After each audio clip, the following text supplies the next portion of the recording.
What would be a funny thing to say to a surgeon before anesthesia kicks in 5 seconds later? 1. The last time I tried to say something funny right before surgery, they were about to put me out and I said, "Go easy on me, doc, it's my first time." I gave a little chuckle and so did the doctor.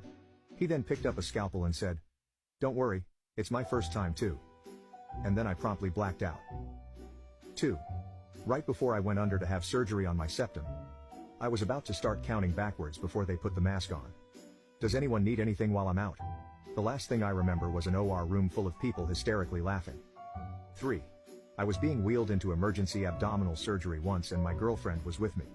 We're rolling down the hall and they have the mask out to put me under and I pause and say to her, "Don't let them touch my little fella."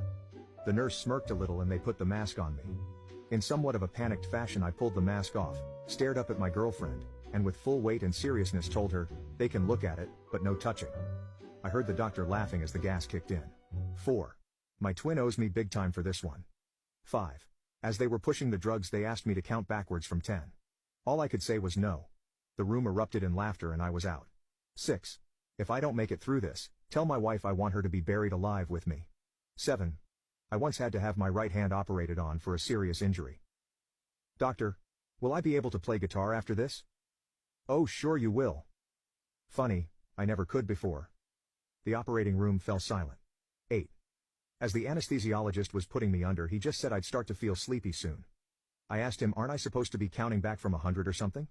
He replied, "I don't know, I must have skipped that class." Being an anesthesiologist must be awesome as you can always get the last word in. 9. Who's the guy with the scythe standing in the corner? 10. Thanks for doing this. There aren't many surgeons out there who would operate on someone without health insurance. 11. Wow, I actually have a relevant story that happened recently. As I was getting ready to go under they were placing a device in my mouth to keep me from biting down on the scope they were going to use for the endoscopy. Think medical ball gag, but a hard plastic ring instead of a ball. As the gal was placing it in I asked, "Wait, what's the safe word?" I heard a good amount of laughing as the world turned to black. 12. When I got my wisdom teeth out, the dentist's office was right next to a funeral home. I told the guy that if anything went horribly wrong, they could just take me next door. Mother and doctor were not amused.